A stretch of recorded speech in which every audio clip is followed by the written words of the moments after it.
ಮೀಸಲಾತಿ ಜಾರಿಗೆ ತರಲು ಒತ್ತಾಯಿಸಿ ಪಾದಯಾತ್ರೆ ದಿನಾಂಕ 5/3/2025ರಂದು ಒಳ ಮೀಸಲಾತಿಗಾಗಿ ಒತ್ತಾಯಿಸಿ ದಸಂಸ ಸಂಸ್ಥಾಪಕ ಬಿ ಕೃಷ್ಣಪ್ಪ ಅವರ ಸಮಾಧಿ ಸ್ಥಳ ಹರಿಹರದಿಂದ ಪಾದಯಾತ್ರೆ ಮಾಡುತ್ತೇವೆ ಎಂದು ಜಟ್ಟಿ ಅಗ್ರಹಾರ ನಾಗರಾಜ್ ತಿಳಿಸಿದರು. ತುಮಕೂರು ಜಿಲ್ಲೆಯ ಕೊರಟಗೆರೆ ಪಟ್ಟಣದ ಪ್ರವಾಸಿ ಮಂದಿರದಲ್ಲಿ ಕರೆದಿದ್ದ ಪತ್ರಿಕಾಗೋಷ್ಠಿಯಲ್ಲಿ ತಿಳಿಸಿದರು. ಹರಿಹರದಿಂದ ಹೊರಟಿರುವ ಕ್ರಾಂತಿಕಾರಿ ಪಾದಯಾತ್ರೆ ಮಾರ್ಚ್ 16ರಂದು ತುಮಕೂರು ನಗರಕ್ಕೆ ಆಗಮಿಸುತ್ತಿದ್ದು, ಈ ಪಾದಯಾತ್ರೆಗಳನ್ನು ಸ್ವಾಗತಿಸಿ ಹಾಗೂ ಬೆಂಬಲ ನೀಡಲು ಕೊರಟಗೆರೆ ತಾಲೂಕಿನ ದಲಿತ ಪರ ಸಂಘಟನೆಗಳು ನಿರ್ಧರಿಸಿದ್ದು, ಆದ ಕಾರಣ ಒಳ ಮೀಸಲಾತಿ ಜಾರಿಗಾಗಿ ಕರ್ನಾಟಕ ಸರ್ಕಾರದ ಮೇಲೆ ಒತ್ತಡ ಹಾಕಲು ಮಾರ್ಚ್ 19ರಂದು ಬೆಂಗಳೂರಿನ ಫ್ರೀಡಂ ಪಾರ್ಕ್ನಲ್ಲಿ ಬೃಹತ್ ಪ್ರತಿಭಟನೆ. 30 ವರ್ಷದ ಒಳ ಮೀಸಲಾತಿಗಾಗಿ ಹೋರಾಟ ಅಂತಿಮ ಘಟ್ಟಕ್ಕೆ ಬಂದಿದ್ದು, ದಿನಾಂಕ 1/8/2024ರಂದು ಸುಪ್ರೀಂ ಕೋರ್ಟ್ ಒಳ ಮೀಸಲಾತಿ ಜಾರಿಗೆ ರಾಜ್ಯಗಳಿಗೆ ಅಧಿಕಾರವಿದೆ ಎಂದು ತೀರ್ಪು ನೀಡಿದ್ದು, ಅದರಂತೆ ಕರ್ನಾಟಕ ಸರ್ಕಾರಕ್ಕೆ ತೀರ್ಪಿನ ಅನ್ವಯ ಜಾರಿ ಮಾಡಲು ಒತ್ತಾಯಿಸಿ ಪ್ರತಿಭಟನೆ ಹಾಗೂ ಪಾದಯಾತ್ರೆ ನಡೆಯುತ್ತಿದ್ದು, ಅದಕ್ಕೆ ಬೆಂಬಲಿಸಿ ತಾಲೂಕಿನ ಎಲ್ಲ ದಲಿತ ಪರ ಸಂಘಟನೆ ಪದಾಧಿಕಾರಿಗಳು, ಹಿತೈಷಿಗಳು, ನಾಯಕರು ಈ ಕಾರ್ಯಕ್ರಮ ಭಾಗವಹಿಸಿ ಯಶಸ್ವಿಗೊಳಿಸಲು ಪತ್ರಿಕಾ ಪ್ರಕಟಣೆ ಮೂಲಕ ಕೋರುತ್ತೇವೆ. ಒಳ ಮೀಸಲಾತಿ ಜಾರಿ ಮಾಡಿ ಅಲ್ಲಿ ಕುರ್ಚಿ ಖಾಲಿ ಮಾಡಿ ಎಂಬ ಘೋಷಣೆಯೊಂದಿಗೆ ಈ ಪ್ರತಿಭಟನೆ ಮೂಲಕ ಪಾದಯಾತ್ರೆ ಮಾಡುತ್ತೇವೆ ಎಂದು ಹೇಳಿದರು. ಪತ್ರಿಕಾಗೋಷ್ಠಿಯಲ್ಲಿ ಪಿಎಲ್ಡಿ ಬ್ಯಾಂಕ್ ಅಧ್ಯಕ್ಷ ಚಿಕ್ಕರಂಗಯ್ಯ, ದಲಿತ ವೆಂಕಟೇಶ್ ದೊಡ್ಡಯ್ಯ, ಹೊಳವನಹಳ್ಳಿ ನರಸಿಂಹಮೂರ್ತಿ, ಲಕ್ಷ್ಮೀ ನರಸಯ್ಯ, ದಾಸರಹಳ್ಳಿ ಶಿವರಾಮಯ್ಯ, ವಡ್ಡಗೆರೆ ವೀರಕ್ಯಾತಯ್ಯ, ಜಗದೀಶ ಸೇರಿದಂತೆ ಹಲವು ದಲಿತ ಮುಖಂಡರು ಭಾಗವಹಿಸಿದ್ರು. ಆ ಪಾದಯಾತ್ರೆಗೆ ಎಲ್ಲರೂ ಕೂಡ ಸಹಕಾರ ಕೊಟ್ಟು ನಾವು ಕೂಡ ಅಲ್ಲಿ ಅದರ ಭಾಗಿಯಾಗಿ ಏನು ಸುಪ್ರೀಂ ಕೋರ್ಟ್ ಕೊಟ್ಟಿರ್ತಕ್ಕಂಥ ಆದೇಶವನ್ನು ಇವತ್ತು ಕರ್ನಾಟಕ ಸರ್ಕಾರ ಇವತ್ತೇನು ಅದನ್ನು ಇಂಪ್ಲಿಮೆಂಟ್ ಮಾಡಿದ್ರೆ ಇನ್ನೂ ಜನ ತಿಳ್ಕೊಂಡು ಹೋಗ್ತಾ ಇದ್ದಾರೆ. ಹಾಗಾಗಿ ಈ ಮುಂದಿನ ದಿನಗಳಲ್ಲಿ ಸಿದ್ದರಾಮಯ್ಯನವರಿಗೆ ರಾಜ್ಯ ಸರ್ಕಾರಕ್ಕೆ ಆದೇಶ ಕೊಟ್ಟಿದ್ದು ಸುಪ್ರೀಂ ಕೋರ್ಟ್. ಹಾಗಾಗಿ ಈಗಾಗಲೇ ಆಂಧ್ರದಲ್ಲಿ ತೆಲಂಗಾಣದ ಮುಖ್ಯಮಂತ್ರಿಗಳು ಈಗಾಗಲೇ ಅದನ್ನು ವರದಿ ಕೊಟ್ಟು ಜಾರಿ ತಗೊಂಡು ಅದೆಲ್ಲ ಇಂಪ್ಲಿಮೆಂಟ್ ಮಾಡಿ ಅದನ್ನು ಬಿಲ್ ಕೂಡ ಪಾಸ್ ಮಾಡಿದ್ದಾರೆ. ಇವತ್ತು ಕರ್ನಾಟಕ ಸರ್ಕಾರದಲ್ಲಿ ಇವತ್ತು ಕೂಡ ಅದರ ಬಗ್ಗೆ ಚಕಾರ ನಿಂತಿಲ್ಲ. ಇದಕ್ಕೆ ಅದೇನೋ ನಾವಂತೂ ಹೋರಾಟದ ಸುಮಾರು 30-35 ವರ್ಷಗಳ ಹೋರಾಟದ ಪ್ರತಿಫಲವಾಗಿ ಇವತ್ತು ಸುಪ್ರೀಂ ಕೋರ್ಟ್ ಕೊಟ್ಟಂಥ ಆದೇಶಕ್ಕೆ ಇವತ್ತು ಕರ್ನಾಟಕ ಸರ್ಕಾರ ಇವತ್ತು ಅದಕ್ಕೆ ಬೆಲೆ ಕೊಟ್ಟು ಅದಕ್ಕೆ ಆ ಒಂದು ಆದೇಶವನ್ನು ತಿರಸ್ಕರಿಸಲು ಹೊರಟು ಬಂದಿದೆ. ಹಾಗೆ ಇದು ಕೆಲವು ರಾಜಕಾರಣಿಗಳ ಹಿಂದೆ ಒತ್ತಡವಿದೆ. ಏನು 5%, 6% ಕೊಟ್ಟರೆ ಮಾದಿಗ ಜನಾಂಗಕ್ಕೆ 6% ಆಗುತ್ತೆ, ಬಲಗೈ ಜನಾಂಗಕ್ಕೆ 5% ಆಗುತ್ತೆ, ಇನ್ನು ಬೇರೆ ಜನಾಂಗಕ್ಕೆ ಆಗುತ್ತೆ. ಅದರಿಂದ 1%, 2% ಜಾಸ್ತಿ ಆಗುತ್ತೆ. ಈ ಎಡಗೈ ಜನಾಂಗದಲ್ಲಿ ದೃಷ್ಟಿಕೊಂಡು ಈ ವರದಿ ಇಂಪ್ಲಿಮೆಂಟ್ ಆಗಲೇಬಾರ್ದು, ಜಾರಿ ಆಗಲೇಬಾರ್ದು. ಇದಕ್ಕೇನಾದ್ರು ಮಾಡಿ ಪಿತೂರಿ ಮಾಡಿ ಇದನ್ನು ನಿಲ್ಲಿಸಬೇಕು ಅನ್ನೋ ದೃಷ್ಟಿ ಇಟ್ಕೊಂಡು ಕೆಲವು ರಾಜಕಾರಣಿಗಳು ಹಿಂದೆ ಇದೆ. ಹಾಗಾಗಿ ನಾವು ಇನ್ನು 30 ವರ್ಷ ಹೋರಾಟ, ಇನ್ನೂ 10 ವರ್ಷ ಆಗುತ್ತೆ ಅಂತ ನಾವು ಹೋರಾಟ ಮಾಡ್ತಾ ಇರೋದು ಪ್ರಶ್ನೆ ಬೇರೆ. ಹಾಗಾಗಿ ಕರ್ನಾಟಕ ಸರ್ಕಾರ ಇವತ್ತಿನ ಈ ದಿವಸದಿಂದಲೇ ಏನು ಬಿ ಕೃಷ್ಣಪ್ಪನವರ ಅವರ ಹೋರಾಟದ ಪ್ರತಿಫಲವಾಗಿ ನಾವೆಲ್ಲರೂ ಕೂಡ ಇವತ್ತು ಸಂಘಟನೆಯಲ್ಲಿ ಪಾಲ್ಗೊಂಡಿದ್ದೀವಿ. ಹಾಗಾಗಿ ಒಳ ಮೀಸಲಾತಿ ವರ್ಗೀಕರಣವನ್ನು ಕೂಡಲೇ ಸಿದ್ದರಾಮಯ್ಯನವರು ಕರ್ನಾಟಕ ಸರ್ಕಾರದಲ್ಲಿ ಕೂತು ಚರ್ಚೆ ಮಾಡಿ ಸುಪ್ರೀಂ ಕೋರ್ಟ್ ಆದೇಶವನ್ನು ಅವರು ಇಂಪ್ಲಿಮೆಂಟ್ ಮಾಡೋದಕ್ಕೆ ಮುಂದಾಗ್ತಾರೆ ಅಂತ ಹೇಳಿ ಸಂದರ್ಭ ಹೇಳ್ತೀವಿ. ಇಲ್ಲ ಅಂದರೆ ಮುಂದಿನ ದಿನಗಳಲ್ಲಿ ಇಲ್ಲಿಂದಲೇ ಕೂಡ ನಾವು ಹೋರಾಟವನ್ನು ಮಾಡಿಕೊಂಡು ಬೃಹತ್ ಹೋರಾಟವನ್ನು ಮಾಡೋಕ್ಕೆ ನಾವು ಕೂಡ ಮುಂದೆ ಬರ್ತಾ ಇದ್ದೀವಿ.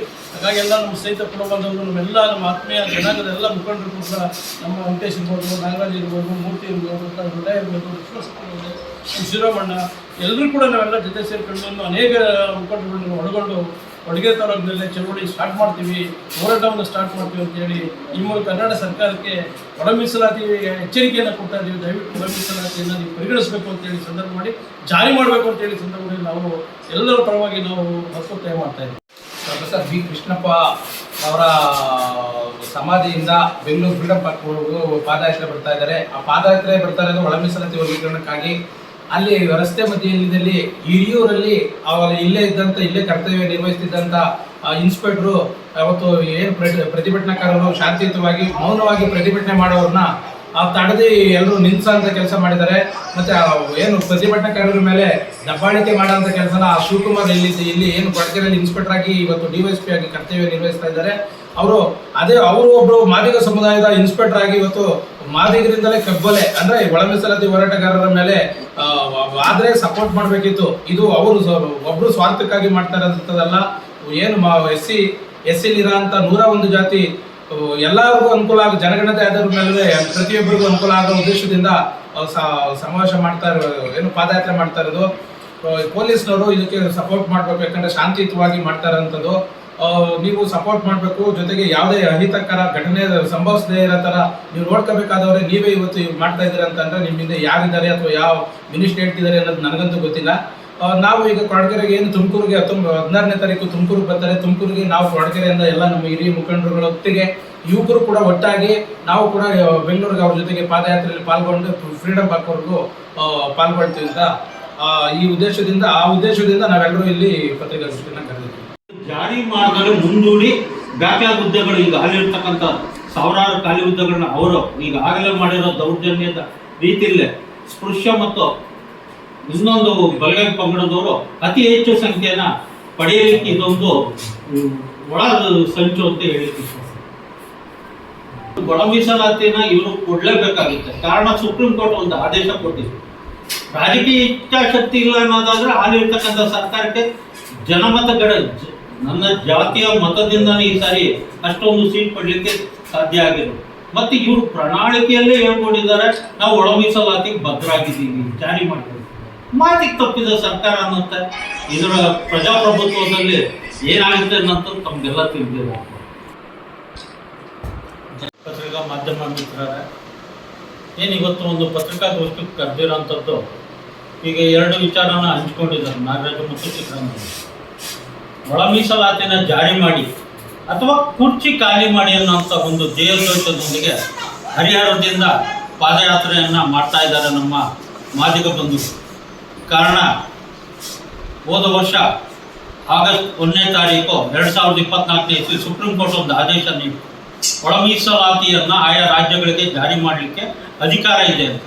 ಈಗಿರ್ತಕ್ಕಂಥ ಸರ್ಕಾರ ತನ್ನ ಪ್ರಣಾಳಿಕೆಯಲ್ಲಿ ಒಳ ಮೀಸಲಾತಿ ಜಾರಿ ಮಾಡ್ತೀವಿ ಅಂತ ಭದ್ರಾದರು. ಆದರೆ ಈಗ ಜಾರಿ ಮಾಡುವಂಥ ವಿಚಾರದಲ್ಲಿ ತುಂಬ ವಿಳಂಬ ಧೋರಣೆನ ತೋರಿಸ್ತಾ ಇದ್ದಾರೆ. ಈಗ ನಾಗಮೋಹನ್ ದಾಸ್ ಸಮಿತಿ ಮಾಡಿ ಎಂಪೆರಿಕಲ್ ಡಾಟಾ ಅನ್ನೋಂಥದ್ದು ಬೇಕು ಅಂತ, ಅಂದರೆ ನ್ಯಾಯಸಮ್ಮತವಾದಂಥ ಜನಸಂಖ್ಯಾವಾರು ಹಂಚಲಿಕ್ಕೆ ಸಾಮಾಜಿಕ ಮತ್ತು ಜನಸಂಖ್ಯೆ ಅಂಕಿಅಂಶಗಳು ಬೇಕು ಅಂತ. ಅದೇ ನಾಗಮೋಹನ್ ದಾಸ್ ಸಮಿತಿಗೆ ಸರ್ಕಾರನೇ ಸಹ ಏನು ಸರ್ಕಾರದೊಳಗೆ ನೌಕರಿ ಒಳಗೆ ಇರತಕ್ಕಂಥ ಪರಿಶಿಷ್ಟ ಜಾತಿಯ ಒಳ ಮೀಸಲಾತಿಗೆ ಅವಕಾಶವಾಗಂಥ ಅಂಕಿಅಂಶಗಳನ್ನು ಕೊಡೋದಕ್ಕೂ ಸಹ ಅಧಿಕಾರಿಗಳು ವಿಳಂಬ ಧೋರಣೆ ಮಾಡ್ತಾ ಇದ್ದಾರೆ. ಈ ಒಂದು ಜಾರಿ ಮಾಡುವಂಥ ವಿಚಾರದಲ್ಲಿ ಸರ್ಕಾರ ತುಂಬ ಹಿಂದೆ ಕುಳಿತಾ ಇದೆ. ಕಾಳಜಿ ಇದೆಯಾ ಇಲ್ಲ ಅಂತ ಗೊತ್ತಾಗ್ತಾ ಇಲ್ಲ. ಅವರಲ್ಲಿ ಕೆಲವರು ಒಳ ಮೀಸಲಾತಿ ಬೇಕು ಅಂತಾರೆ, ಕೆಲವರು ಬೇಡ ಅನ್ನೋಂತಾರೆ. ಈ ಒಂದು ಅಂತಿಮ ಕಾಲಘಟ್ಟ ನಿರ್ಣಯದಲ್ಲಿ ನಮ್ಮ ಹೋರಾಟ ಬಂದು ತಾರ್ಕಿಕ ಅಂತ್ಯಕ್ಕೆ ನಿಂತಿದೆ. ಏನು ಸುಪ್ರೀಂ ಕೋರ್ಟ್ ಆದೇಶದ ಅನ್ವಯ ಒಳ ಮೀಸಲಾತಿಯನ್ನು ಜಾರಿ ಮಾಡಿ ಅಥವಾ ಕುರ್ಚಿ ಖಾಲಿ ಮಾಡಿ, ಇದೊಂದೇ ಈ ಉದ್ದೇಶದಿಂದ ಬರ್ತಕ್ಕಂಥ ಪಾದಯಾತ್ರೆಗೆ ಕೊರಟಗೆರೆ ತಾಲೂಕಿನ ಎಲ್ಲ ದಲಿತ ಪರ ಸಂಘಟನೆಗಳ ಪದಾಧಿಕಾರಿಗಳು, ನಾಯಕರು, ಹಿತೈಷಿಗಳು ಆ ಒಂದು ಪಾದಯಾತ್ರೆಗೆ ಸ್ವಾಗತಿಸಿ ಬೆಂಬಲ ಕೊಟ್ಟು ನಾವು ಸಹ 19ನೇ ತಾರೀಕು ನಡೆಯತಕ್ಕಂಥ ಫ್ರೀಡಂ ಪಾರ್ಕಿನಲ್ಲಿ ಅಂತಿಮ ಬೃಹತ್ ಪ್ರತಿಭಟನಾ ರ್ಯಾಲಿಗೆ ಭಾಗವಹಿಸೋದಕ್ಕೆ ನಮ್ಮೆಲ್ಲ ಕೊರಟಗೆರೆ ತಾಲೂಕಿನ ದಲಿತ ಪರ ಸಂಘಟನೆಗಳು ಭಾಗವಹಿಸಲಿ ಅನ್ನೋ ಒಂದು ಕರೆಯನ್ನು ಕೊಡಲಿಕ್ಕೆ ತಮ್ಮ ಪತ್ರಿಕಾ ಮಾಧ್ಯಮಗಳು